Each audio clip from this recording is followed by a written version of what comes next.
Then, like I said, my son been on my mind a lot, and the countless others that lost their lives to gun violence. So his 1 year is coming up, and it's hard. My son died 2 weeks after my birthday, 2 weeks after his dad's birthday, or a week after his dad's birthday. Um, I lost my grandfather 4 days later, and a couple of months later, my son's best friend's sister was murdered in front of her own door and whatnot. And then another kid was just murdered and laid to rest. And then another kid was just murdered and laid to rest. And it's wild. Like, it's crazy. Because all these shooters, they don't understand what they take away from us, the grieving parents, the hurting mothers, the hurting fathers, all this sort of stuff. And I would be wrong if I tell you that I want my son back. I do want my son back. But I want justice for my son too. And I would be wrong if I say, well, I want the same shit that happened to my son that happened to the person who killed my son. And why not? Because people will tell you, oh, you shouldn't feel that way. You shouldn't think that way. You shouldn't be that way. Why shouldn't I? That person ain't had no remorse in taking my son's life, or the next person's life, or the next person's life, and whatever the case may be. And why not? Like, when your kid is snatched from you, from a place where it's just out of just nastiness and anger and hurt, that builds up in you. That anger stays with you all day. And you can be the nicest person in the world and everything like that because you didn't give birth to someone so someone can come along and take their life. You mad, you upset, you have a million questions on why my son, why this, why that, why? Then you try to figure out, what did your son do? Or what did your daughter do? Or whatever the case may be. And then it's like you try to rationalize with the things that's going through your head, and you can't, because you can't make sense of something that you don't know.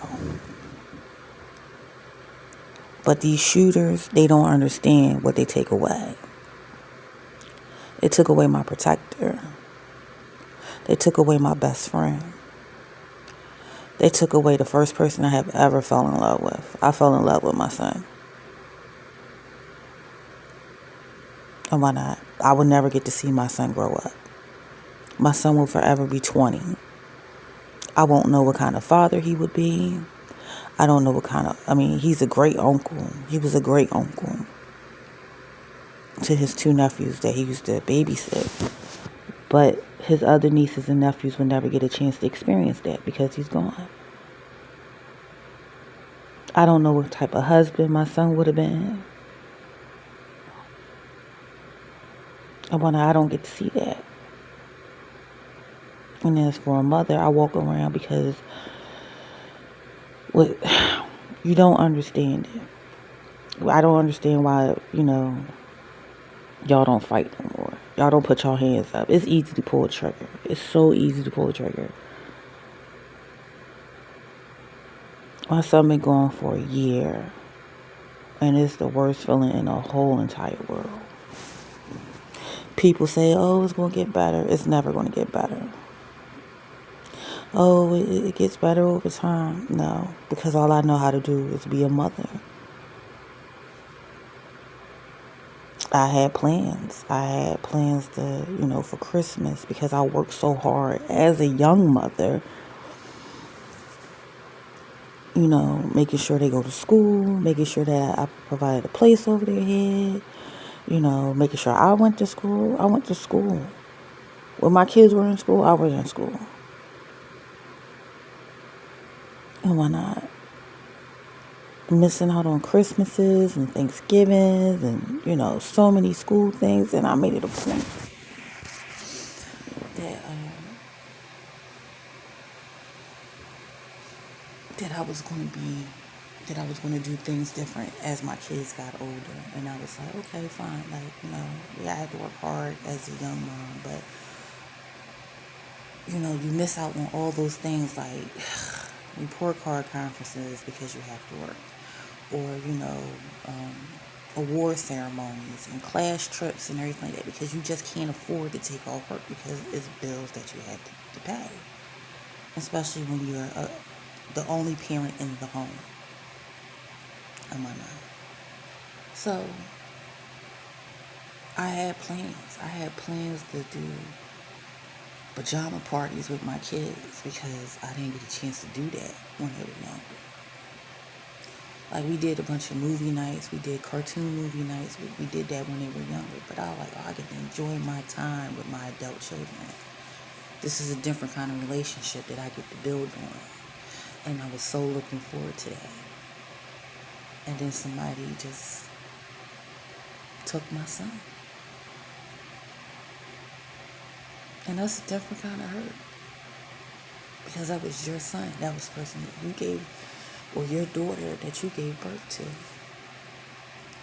And somebody just came in and took their life.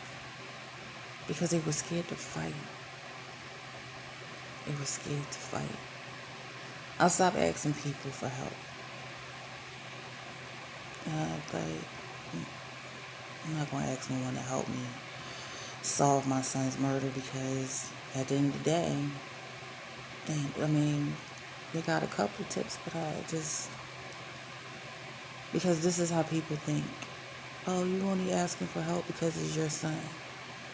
What people don't understand about me is that I feel the way I feel, not because it was my son, but I've been feeling that way. And why not? And I can give you an example.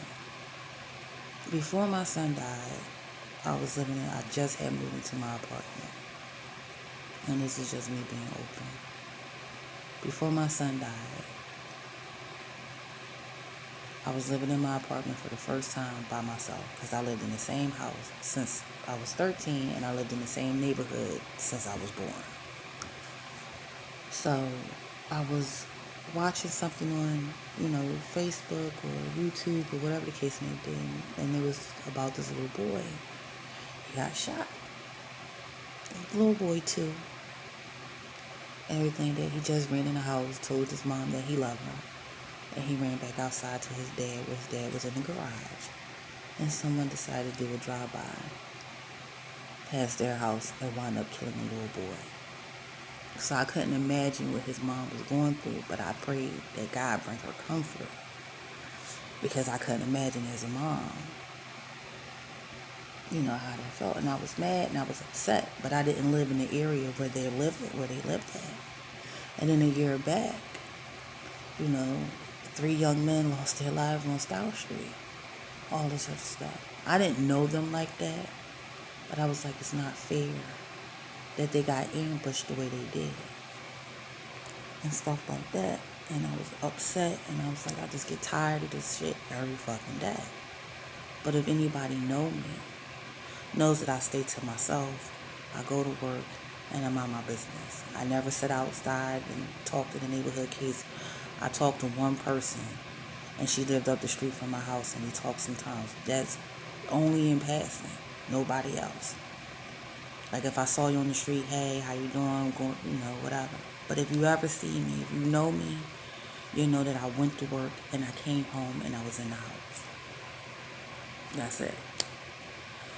Not too big on having friends. You probably see me out there fighting my sister a couple of times, or arguing with my sister, or arguing with a neighbor. But this is just me. This is me, who I am. I'm just giving you a backstory of who I am. And I worked. Because I was a mom who had 3 kids and I had to work. They needed clothes, they needed food, they needed shit, and I had to work. So when those 3 guys got murdered, I felt some type of way. But I couldn't say nothing because I don't know them personally. I just know of them because I wasn't the type of person that hang out in the neighborhood. And I didn't have a whole lot of friends in the neighborhood that I've been in all my fucking life. So But I just wanted justice for their family because their family has every right to seek justice. And, you know, it's people in the neighborhood that know a lot more than you think, than they know, if I'm saying that right, but they don't say anything. But I get it because you don't want nobody retaliating on your family and stuff like that. So trust me, I totally get it and understand it. And then another boy got killed right there on the corner by the school. And I couldn't imagine what his mama was going through because I panicked that day because I couldn't find my son. But he was in the house sleeping. Now, this one particular day, I took off I asked my boss, can I take off on a Saturday? Because my aunt, she was dying. My grandmother's sister. She wasn't doing so good and everything like that. So we were just going all ride down. Just bust it up one last time before she go home to be with the Lord and everything like that. And, but it didn't turn out that way. So I can remember that day. Like, I can remember Friday and Saturday. Because I was in a good mood. I just cut people off in my life that wasn't, good for me. I said I was just going to focus on myself. I was just going to build me up. And Friday night, I wanted to give into the flesh. Just wanted to step backwards. And I had to pray that God, please don't let me go there. And then I also prayed for my children because it was like 11 o'clock. Like Friday night, because I take little cat naps. And then Saturday morning I woke up, I made me some peppermint tea, breakfast sausages and waffles, and I sat in my room and I ate and I talked to my son that morning.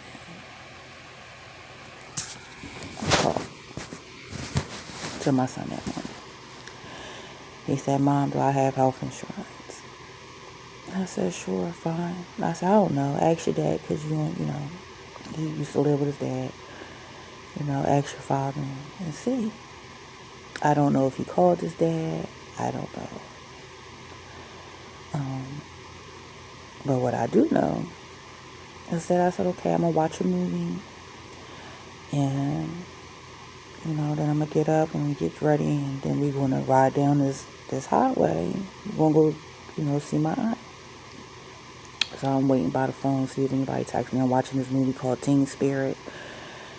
And I'm eating a market salad and having a parfait. Huh?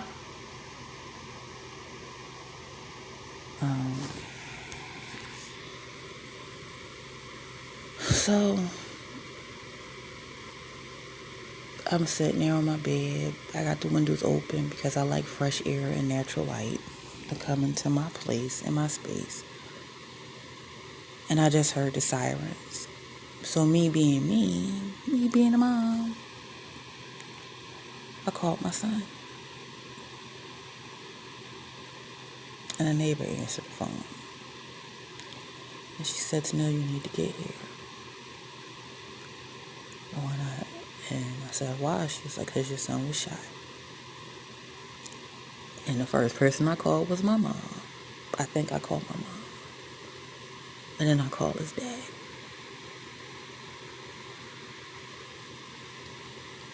And when I got there, they were already gone. I fell to my knees because I couldn't believe that my son was gone. Like, I didn't know if to put on pants or, like, I was going to run down in my drawers and a jacket. But when I got there, he wasn't there. They took him to the hospital.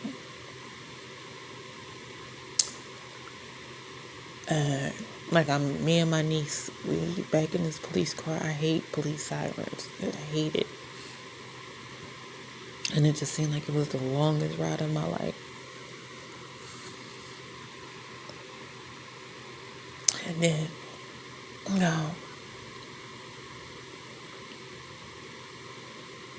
we get out and stuff, and they take us into this little room. So when they take you into a little room, because I don't watch enough for First 48, enough murder mystery movies and stuff like that to understand that your kid is gone, your loved one is gone, whatever the case may be. And Dr. Mason came out. It was like, well, he died, he didn't make it. We could have saved him. But a bullet pierced his heart. I didn't get to see my son because his body was deemed a crime scene. I couldn't even face to identify my son at the morgue because I was scared that his face was messed up.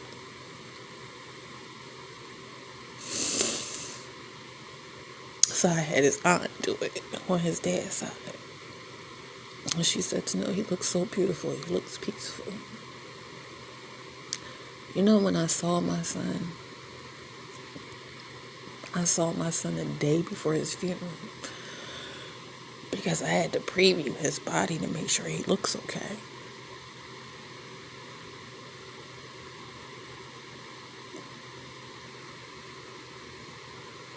They told me my son was shot 15 times in front of his own door.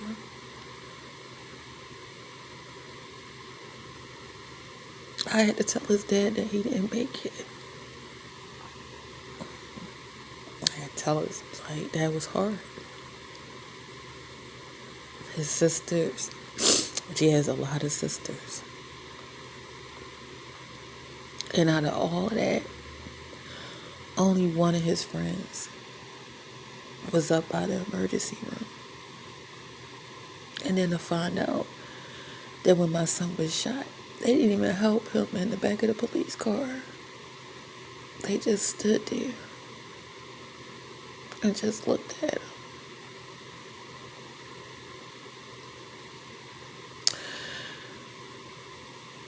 But I should have known because my son told me, he said, Mom, I don't have no friends. Yeah, I don't got no friends. And he really just stayed in the house. He went to work, he was working. And whatnot. And he just had quit his job, and I just said, well, you know what, Gianni, I'll help you. I'll help you out. You know, I'll pay your rent. If you need some money, I got you.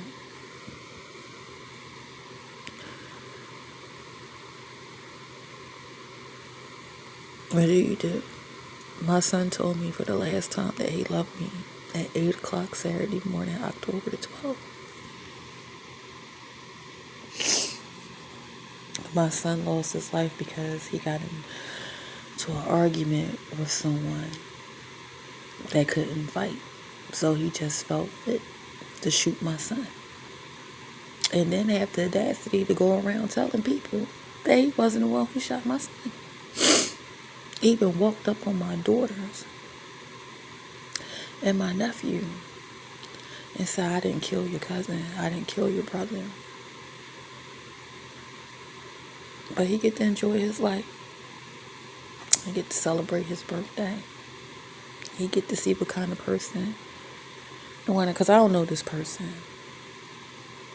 at all. I don't know what he looked like. I don't know his name. And I'm kind of glad that I don't know. Because if I did know, I'll be in jail. Because I always say I'm going to fight for my kids. You fuck with me, you fuck with my kids. I'm going to kill you. And that's me. I want a bat, baseball bat, or whatever. I'm going to fucking kill you. And then you call the detective. In the first conversation I had with the detective, he was like, you know your son sold weed, right? And I'm like, over the phone, ready to like, nigga, like, first of all, my son didn't sell weed. I live in my house. My son lived in his own house with his 2 sisters. I live in my house.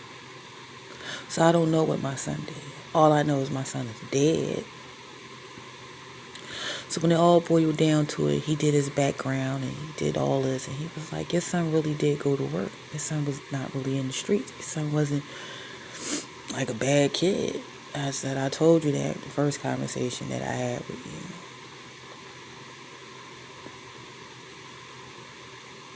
And whatnot. These detectives, some of them do, but not all of them. They don't help. I have to call my son's detective. He doesn't call me. And that's where the frustrating part comes in at. Because you got all these niggas, self-proclaimed gangsters. I'm a gangster. I'm scared. If I gotta throw my hands up, this, that, and the third, I throw my hands up. But these niggas, and then them go from niggas to pussies, because that's what they are.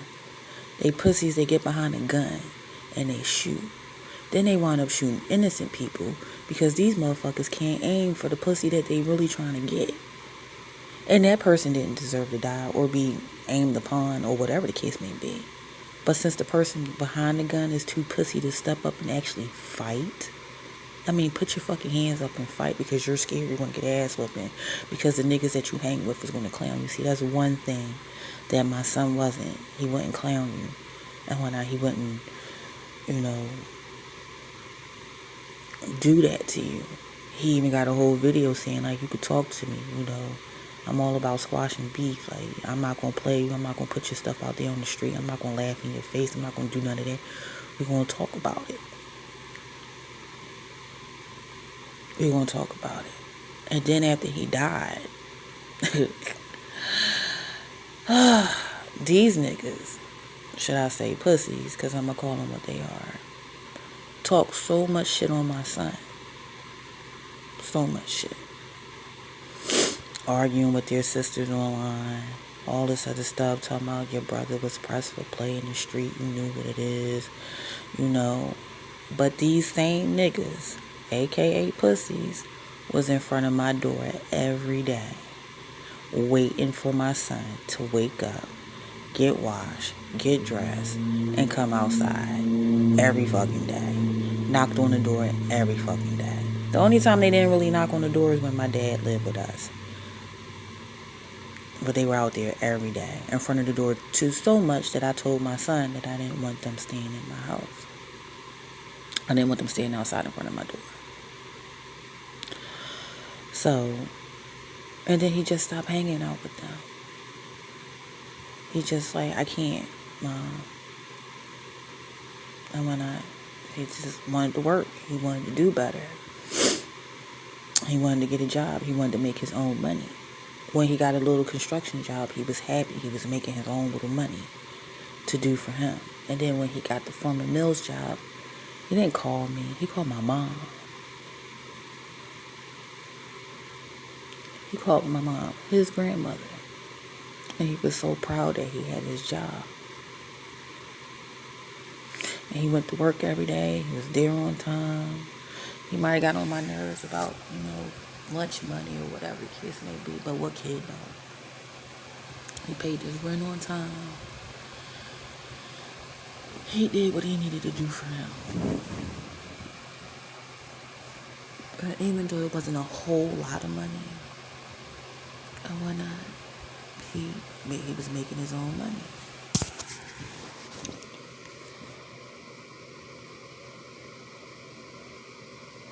Like, y'all shooters don't understand. Y'all murderers. I'm going to say not shooters, murderers. Y'all don't understand how much pain, hurt, and everything else y'all inflict on us as families. That person brings so much joy to our lives, regardless if we beefing or not, or we just having a bad day. I miss talking to my son. I miss arguing with my son. I miss busting it up with my son. I miss him texting me, asking me if I'm good. That was the person that was up when I was up. I had to be to work at 5:45 in the morning. It's up.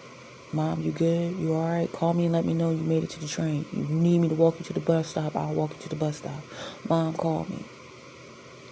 I don't get that no more.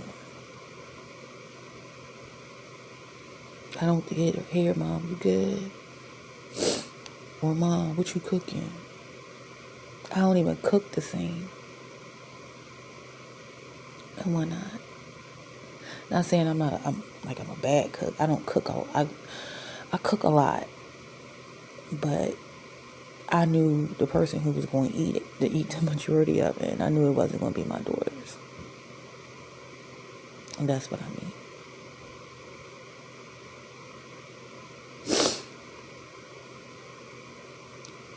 I don't know.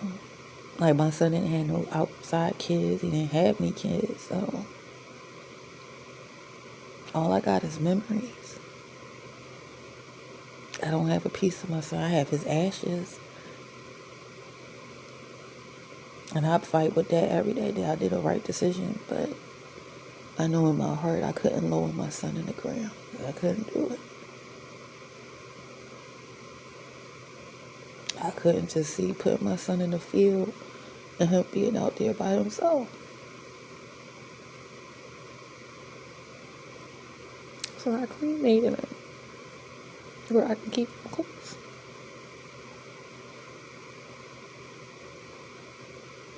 I miss his smile. I miss his deep voice. I miss him rapping.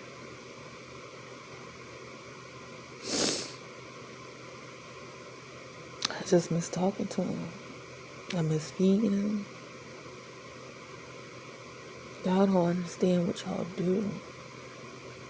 When it's so easy to put your hands up and just fight. Just fight. What's so hard about fighting? And my son said, fight me. Not shoot me. Fight me.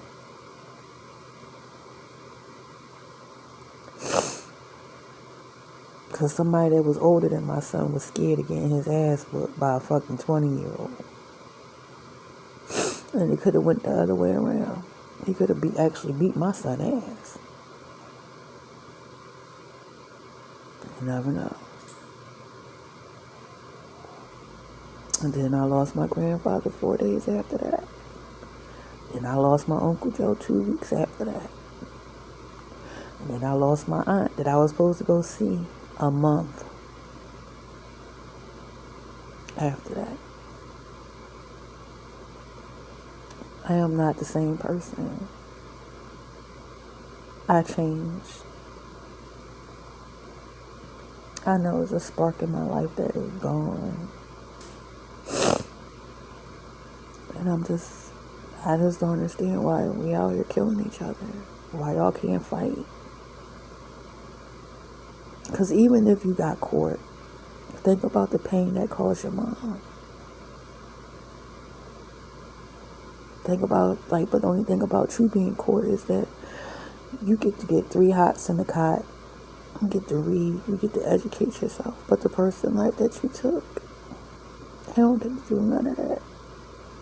And you know what's the hardest part about mom? It's like when you walk in the streets or you on the bus and you see all these little other black boys, you like, my son could be out here doing the same thing too. Because for a week, I almost had a full-blown meltdown in Fresh Grocer because I saw all these, my son was dark skinned, my son was black. And I saw all these teenage boys working and they were dark skinned. I was like, my son could be working here, but instead, he's gone and he's not coming back. And then people say, I'm going to pray for you. Thank you. I appreciate it. I really do.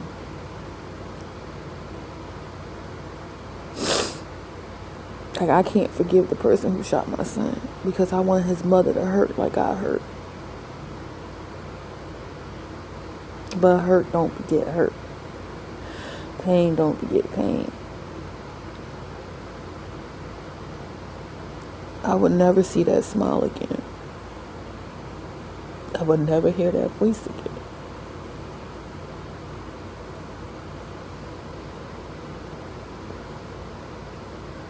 But the person who shot my son, I want you to know you're a stone cold pussy.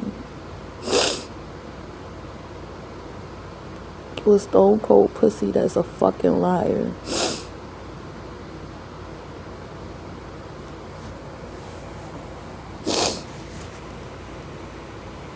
You a liar.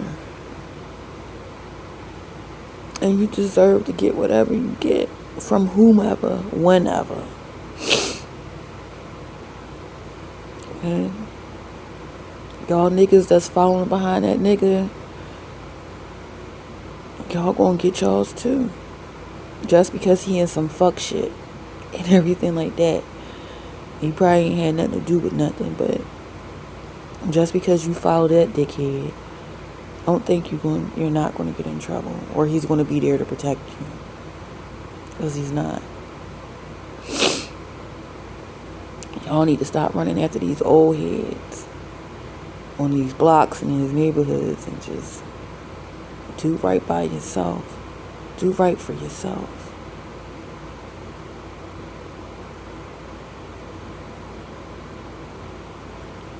Stop listening to them, please. Because they out there, you out there slinging their shit. They in the house laid up with a bitch or somebody else's bitch or their baby mama or some fucking straggler they done picked up on the street in a warm fucking house eating, getting hot dogs and baked beans, whatever that stupid bitch can cook and whatnot. And you out there selling their shit, and then you dying over their shit, and then your mom gotta bury you because that dickhead in the house eating hot dogs and baked beans, laying up in a random bitch, all this other stuff, because he too nasty and ignorant to go get a fucking job and go make his own fucking money and get his own goddamn place. Y'all gotta stop following behind these people. And like I tell any teenager, any young man, any young woman, you're entitled to make your mistakes. Like I told my son, you're entitled to make mistakes. It's what you learn from the mistakes that you made, so you won't make the same mistake again.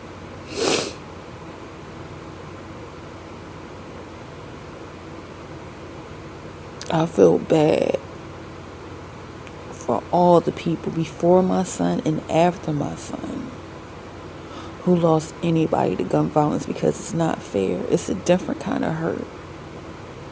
It's not like, oh, well, they just died in their sleep. Or, they had an illness and they died. It's not the same.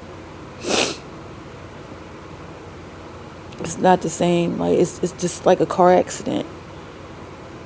If that person that you love didn't have nothing to do with nothing, somebody came and just hit that person that you love, your loved one. That person who was behind the wheel of that car just took something. The person who was behind that gun took my son. He took my heart. He took the best part of me away. I have 2 beautiful daughters and I love them every day. But I prayed for my son. I prayed to have a little boy.